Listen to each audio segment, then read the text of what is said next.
Amém, amados?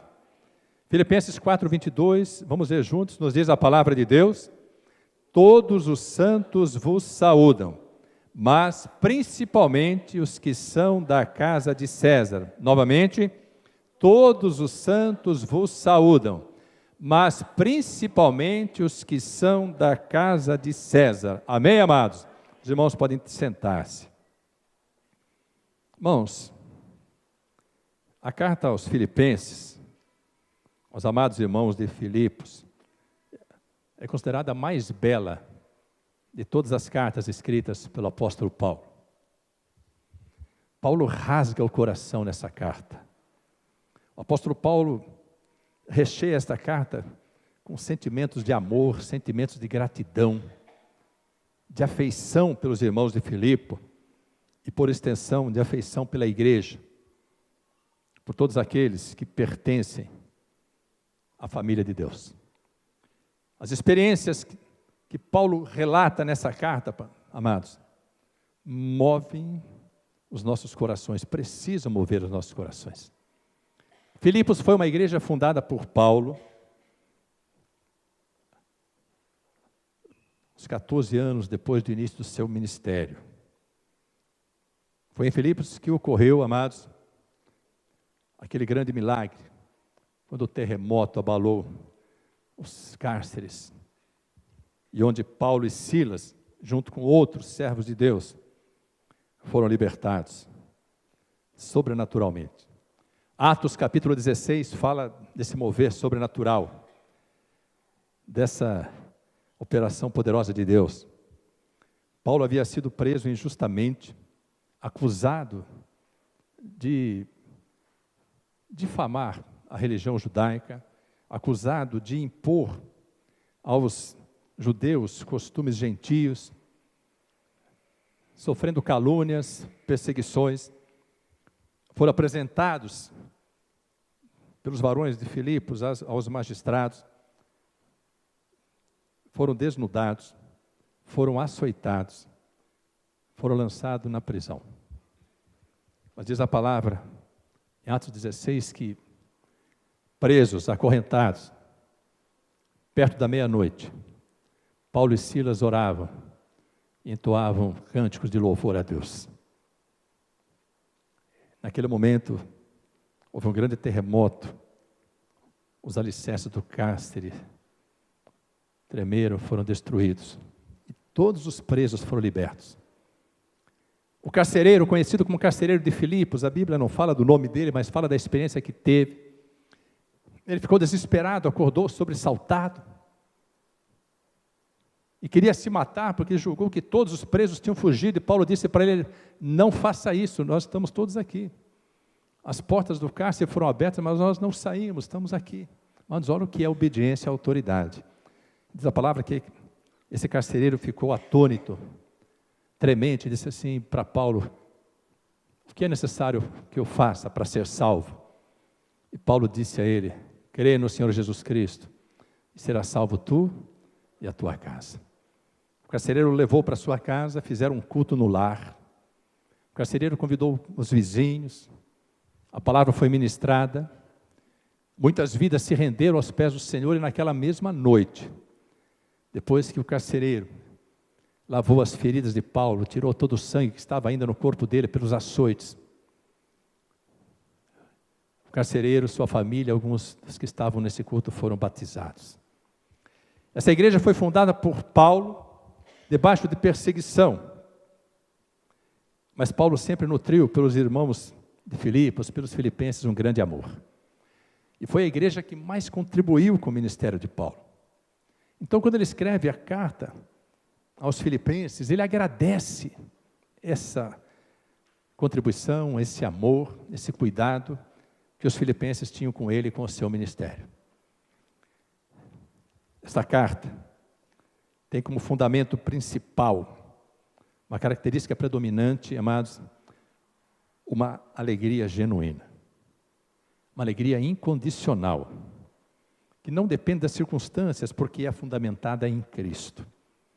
Na realidade, Demos Shakarian foi quem fundou a Adonep, Adonep, né, com ADHONEP, significa Associação dos Homens de Negócio do Evangelho Pleno. Ele disse que o povo de Deus é o povo mais feliz da terra. Amados, nós somos o único povo na face da terra que pode ter uma paz, independente das circunstâncias, que pode ter alegria, independente das circunstâncias, que pode ter liberdade, independente das circunstâncias. O que Deus opera em nós é sobrenatural. Ainda que nós estejamos sujeitos às leis deste mundo, há uma lei superior que faz com que nós, entre aspas, flutuemos, caminhemos por sobre as ondas tempestuosas, por sobre as tribulações, por sobre as dificuldades. E esta carta aos Filipenses, amados, é uma transcrição literal de uma alegria incondicional. Só que tem uma coisa, Paulo, quando escreveu isso, e relatando isso estou para vocês, talvez nós pudéssemos pensar assim, Paulo devia estar num hotel, num spa, devia estar em algum lugar, numa ilha grega, devia estar ou então fazendo um cruzeiro pelo Mediterrâneo, ou se estivesse em Roma, deveria estar passeando por ali, conhecendo os monumentos de Roma, indo para o Coliseu, assistindo aos espetáculos, mas na realidade não era nada disso que estava acontecendo. Paulo, quando escreve essa carta, dando esse testemunho de uma alegria incondicional, ele estava preso. Foi uma das mais terríveis prisões de Paulo. Ele passou por muitas prisões, conheceu vários cárceres, mas o mais terrível dele foi em Roma. Aqui Paulo estava preso, numa condição, mas em que ele era guardado pela guarda pretoriana. A guarda pretoriana era a guarda de elite do imperador romano. Era o BOP daquela época, era, vamos dizer, a inteligência, né, militar, inteligência policial daquela época. Os guardas que compunham a guarda pretoriana eram selecionados para que pudessem guardar, sem que houvesse qualquer risco de qualquer preso se subverter ou tentar fugir. Eles eram os homens de confiança do imperador romano, os homens de confiança de César. E no palácio de César, amados, se você já leu a história, você deve saber que o palácio de César e as atuações dos imperadores romanos, elas foram desastrosas do ponto de vista moral, do ponto de vista ético, ainda que tenham tido sucesso do ponto de vista bélico, né, militar, de conquista de territórios. A devassidão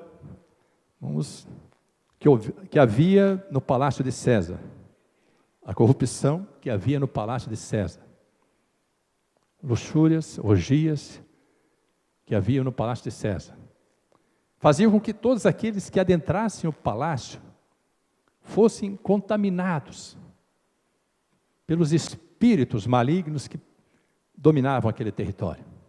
E Paulo estava preso exatamente ali.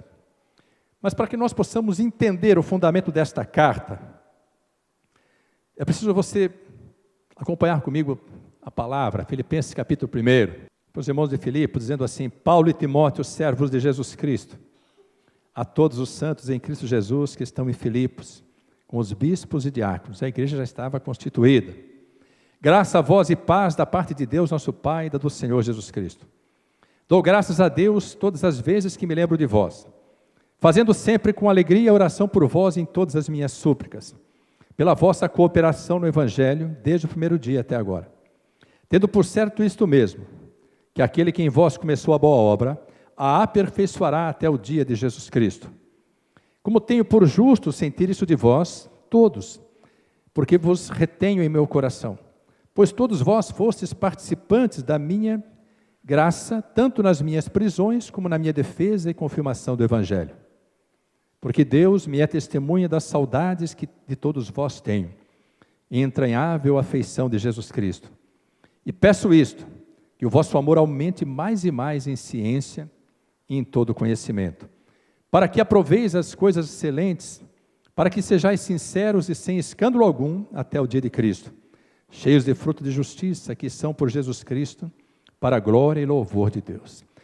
No versículo 9, diz assim, para que o vosso amor aumente mais e mais em ciência e todo conhecimento. Amados, quanto mais nós conhecemos a palavra, quanto mais conhecimento adquirimos, mais amor recebemos. Porque a palavra de Deus diz que o amor vem em nossos corações, é derramado em nossos corações pelo Espírito Santo que nos é dado. E o Espírito Santo atua em maior intensidade em nossas vidas, quanto mais mergulhamos na palavra de Deus. Quanto mais buscamos a face de Deus. Quanto mais meditamos nesta palavra. Então o apóstolo Paulo fala dos irmãos de Filipos, amados, com um amor, uma gratidão,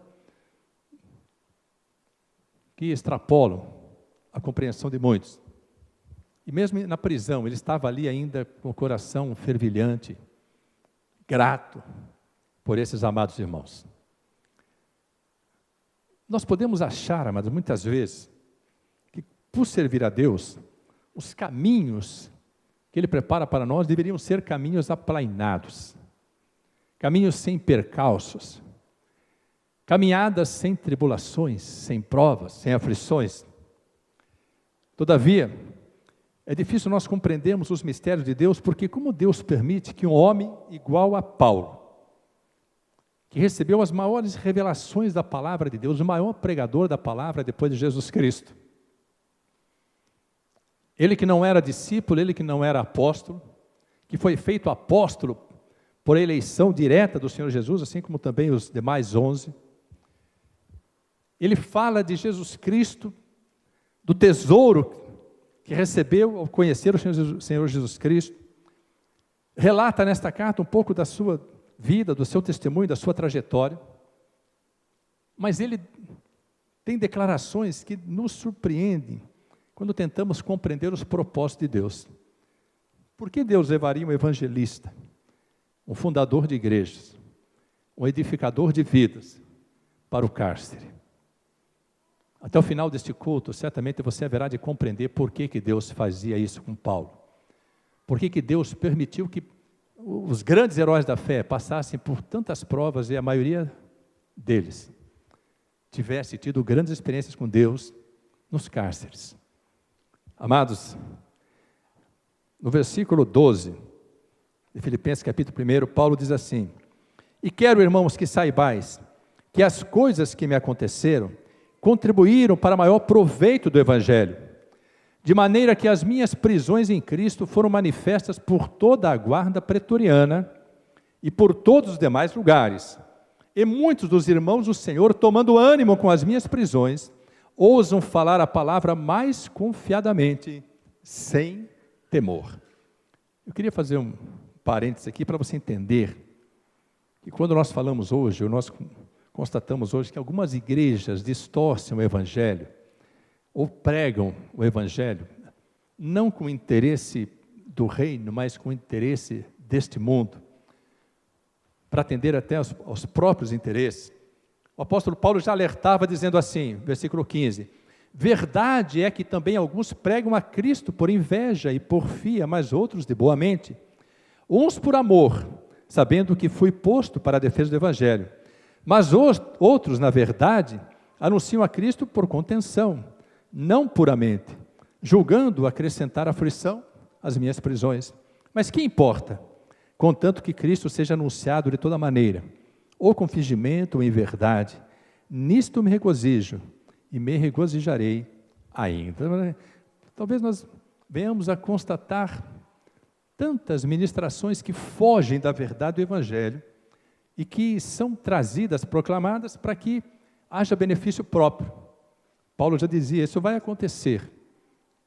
O próprio Senhor Jesus dizia sempre, o importante é que falem de mim, porque sempre alguém haverá de ser alcançado quando o Evangelho é pregado, ainda que o interesse genuíno não seja a salvação.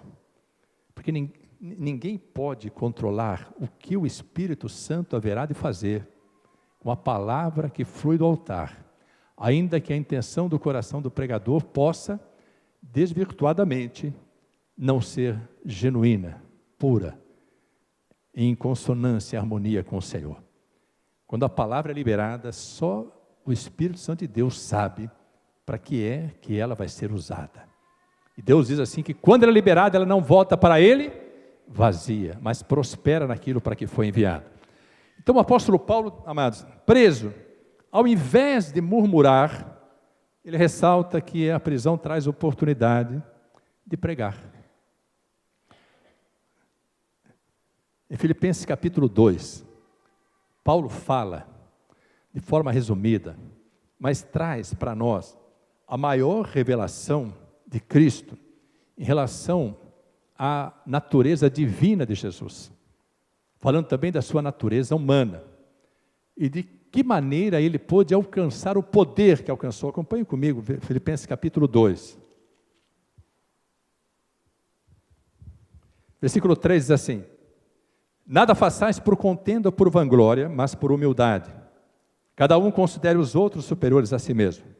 Não atente cada um para o que é propriamente seu, mas cada qual também para o que é dos outros. De sorte que haja em vós o mesmo sentimento que houve também em Cristo Jesus. Vamos ver juntos a partir daqui?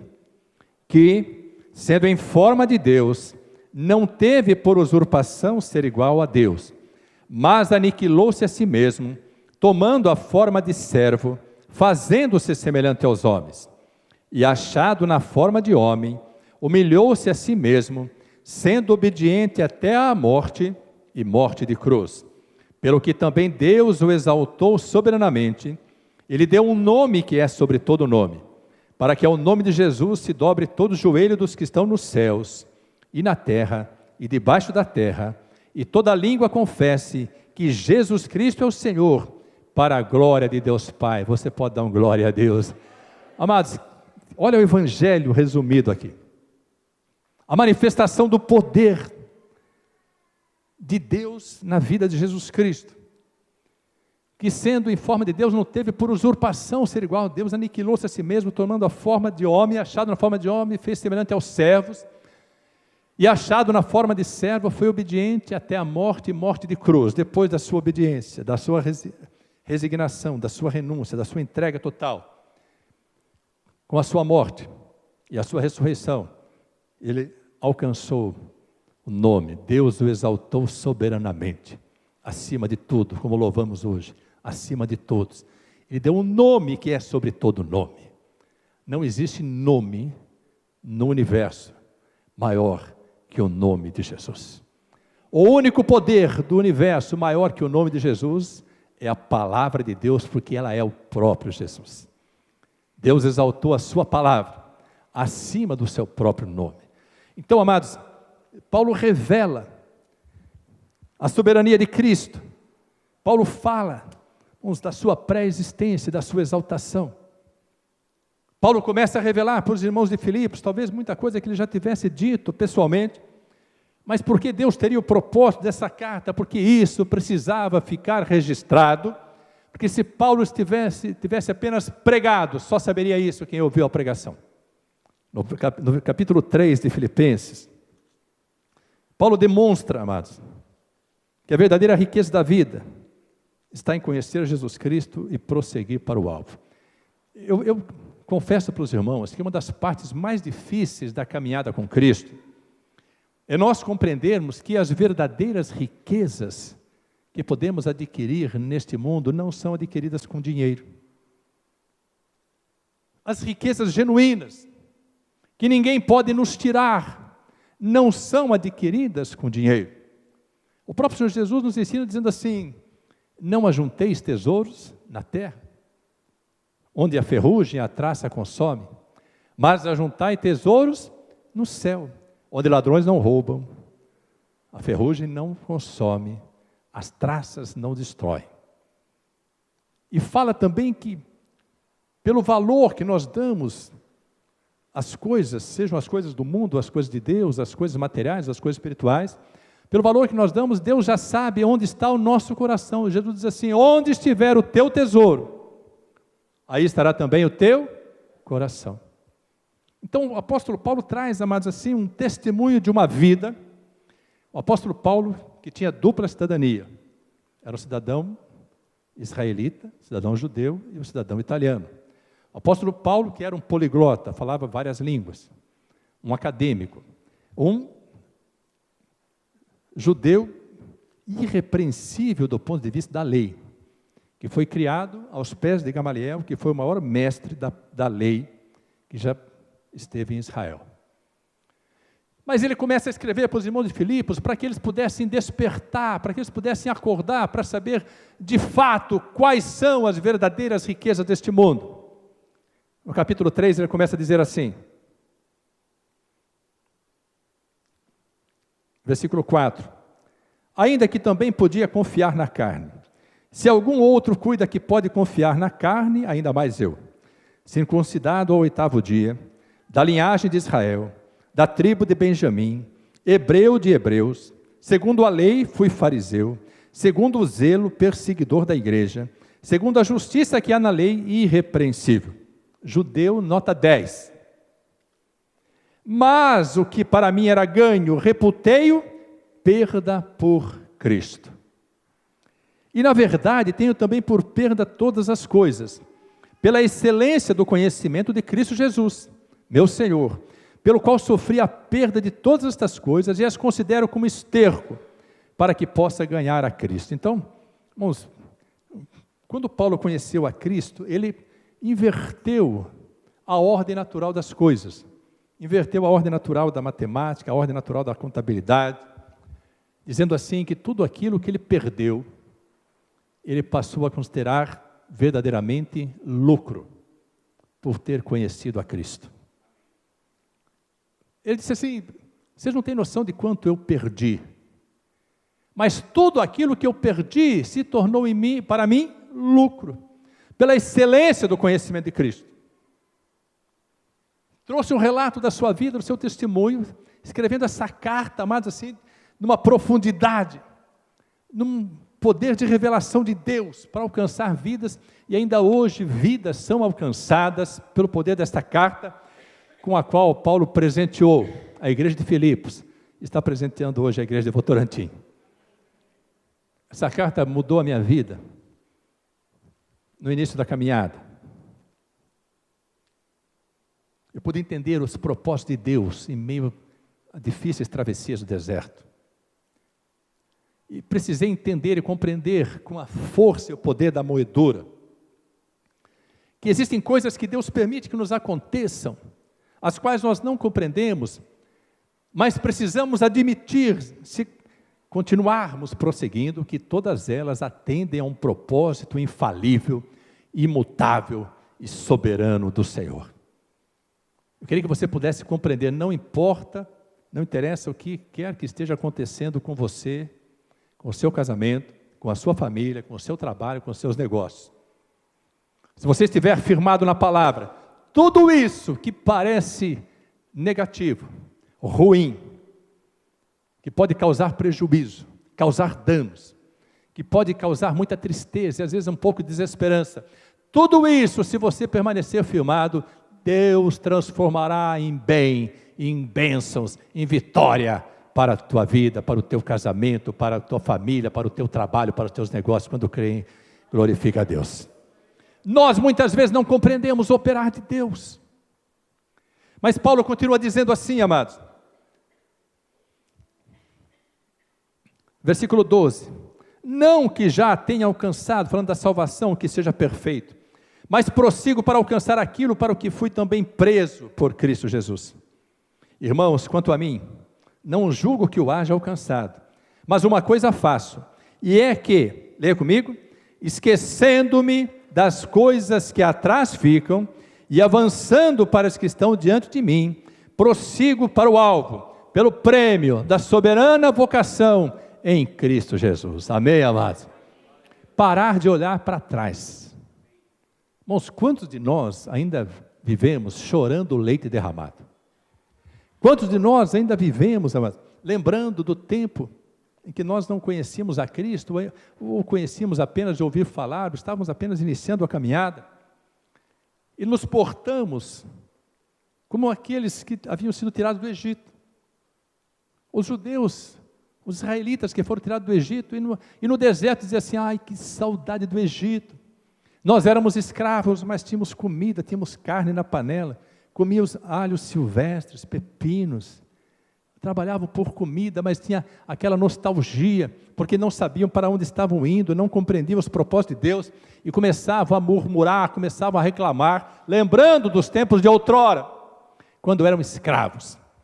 Nós também éramos escravos do pecado. Nós não tínhamos domínio sobre a nossa vida, sobre o nosso querer. Nós andávamos conforme as conveniências. As nossas decisões eram tomadas em função do nosso repertório de vida, ou daquilo que nós aprendemos, muitas vezes com ímpios, que tiveram sucesso em sua trajetória, e que nos ensinaram, falaram, faz desse jeito que dá certo, vai por mim que eu já fiz assim e deu certo. Aí quando passamos a ter um relacionamento pessoal, familiar, com o Senhor, Deus começa a nos dar direções que mudam completamente a nossa visão das coisas. Só que é difícil nós deixarmos para trás essas coisas. Quantas vezes, amados, nós ficamos presos às amizades que tínhamos.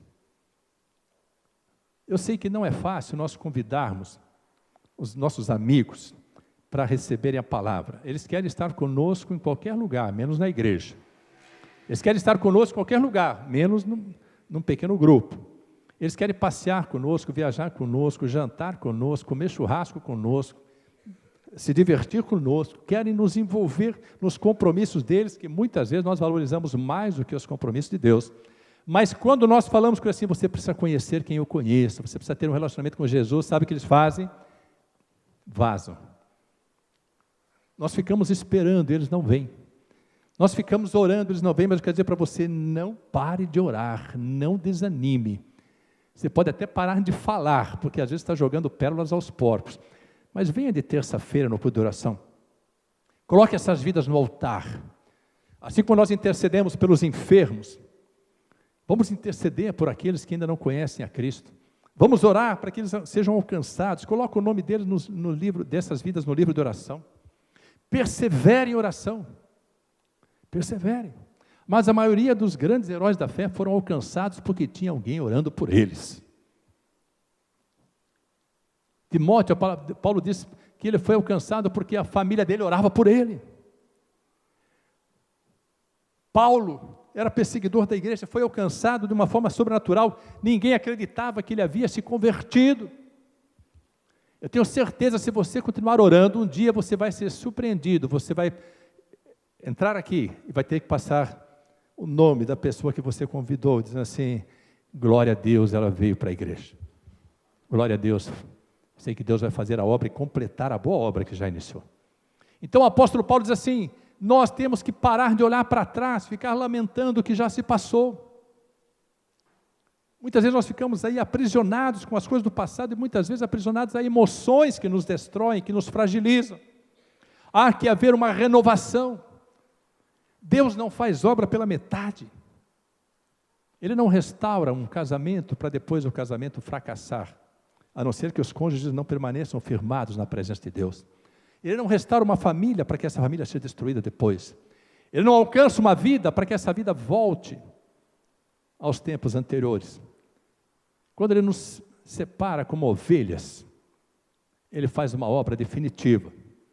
É que às vezes nós resistimos em sermos ovelhas do seu pasto, em ouvir a voz do pastor, e queremos contender com a palavra, queremos confrontar a palavra. Mas haverá um dia, como Jesus disse, de tanto bater contra a palavra, nós seremos despedaçados. O dia que a palavra vier sobre nós, nós seremos moídos. Quando somos moídos, Deus nos forma, nos restaura, exatamente como Ele quer.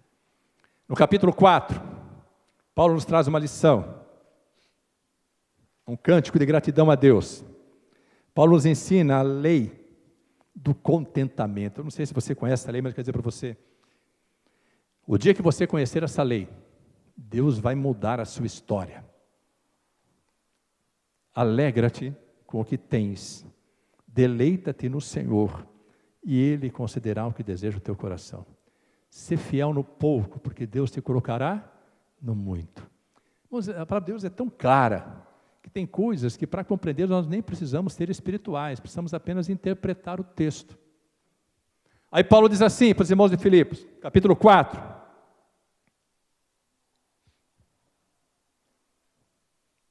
Versículo 6. Não estejais inquietos por coisa alguma, falando conosco também. Antes as vossas petições sejam em tudo conhecimento de Deus, pela oração e súplicas com ação de graças.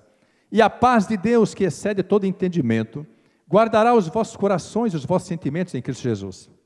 Quanto ao mais, irmãos, tudo que é verdadeiro, tudo que é honesto, tudo que é justo, tudo que é puro, tudo que é amável, tudo que é de boa fama, se há alguma virtude, se há algum louvor, nisso pensai. O que também aprendestes, recebestes e ouvistes e vistes em mim, isso fazei, e o Deus de paz será convosco.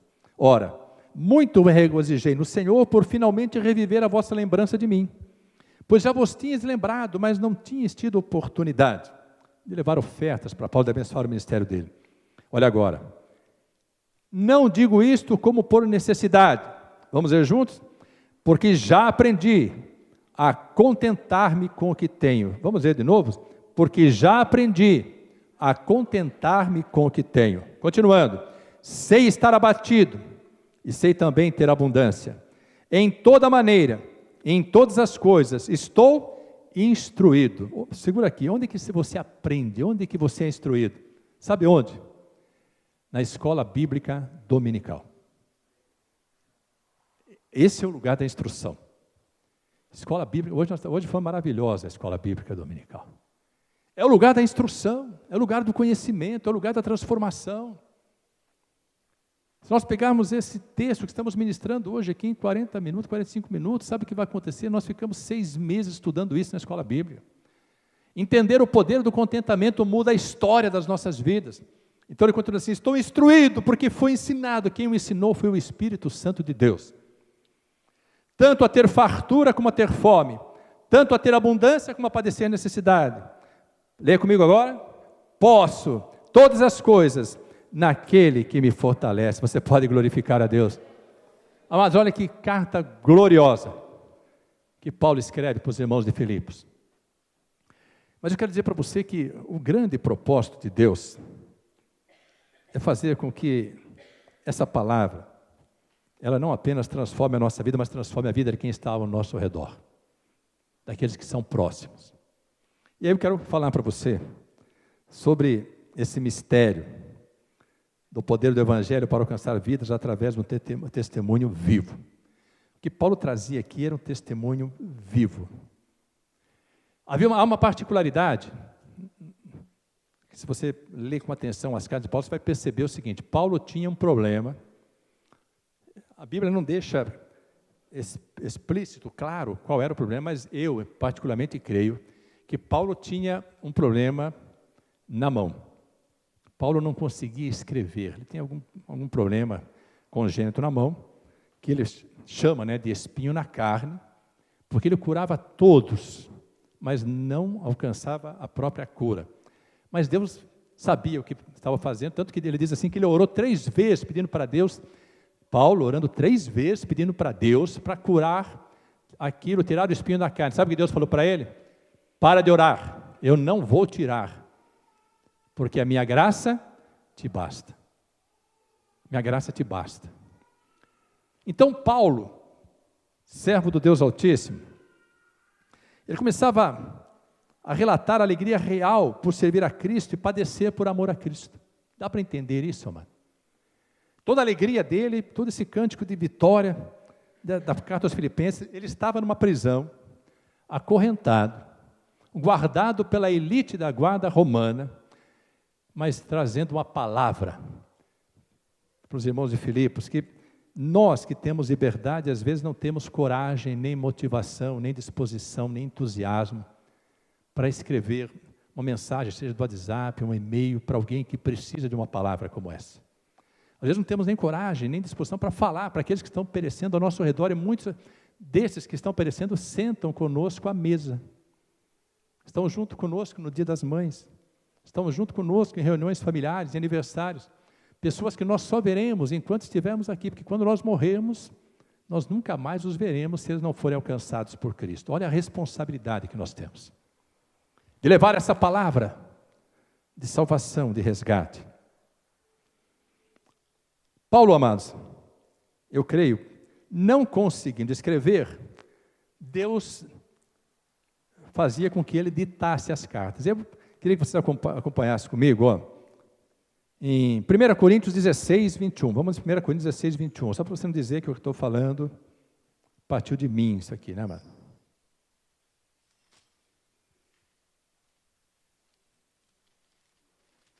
Primeira Coríntios, capítulo 16.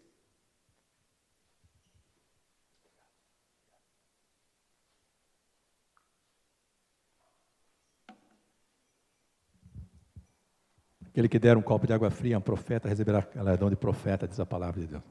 Deus seja louvado. 16, 21, acharam, amados? O que está escrito aí? Vamos ler juntos? Saudação da minha própria mão, de Paulo. Então, foi a única coisa que ele escreveu, foi a saudação. Né? Então, a graça de Jesus Cristo seja convosco, o meu amor seja com todos vós em Cristo Jesus. Amém. A saudação que Paulo escreveu. Vamos lá, mais um pouquinho agora, Colossenses 4, 18. Colossenses 4, 18.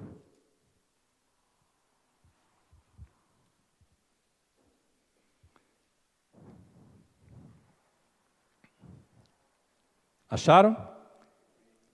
Vamos ler juntos? Saudação de minha mão, de Paulo. Lembrai-vos das minhas prisões, a graça seja convosco, amém. Foi a única coisa que escreveu na carta aos Colossenses. Está vendo como a gente passa batido muitas vezes na palavra, sem atentar para detalhes? Gálatas 6, versículo 11. Gálatas 6, versículo 11.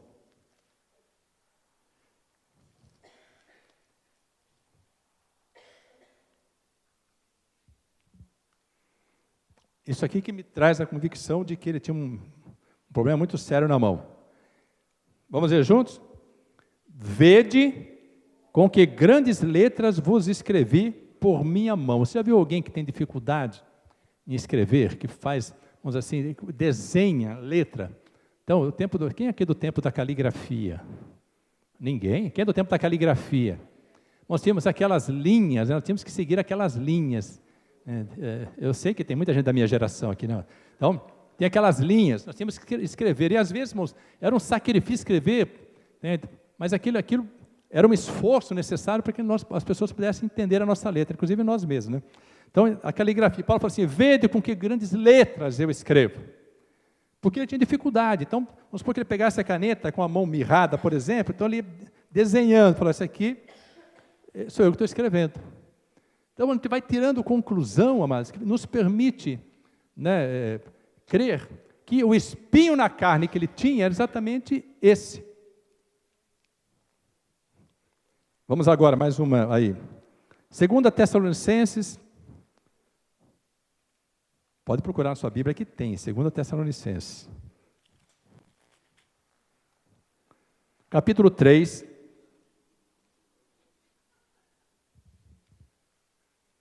Segunda Tessalonicenses, capítulo 3, versículo 17.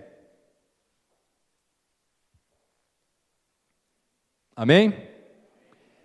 Vamos ler junto agora, esse aqui é para fechar esse entendimento. Vamos ler junto, diz assim: saudação da minha própria mão, de mim, Paulo, que é o sinal em todas as epístolas, assim escrevo. Então, esse aqui era o reconhecimento de firma dele. Então ele ditava as cartas, preste bem atenção, ele não tinha como escrever a totalidade da carta, então ele ditava as cartas.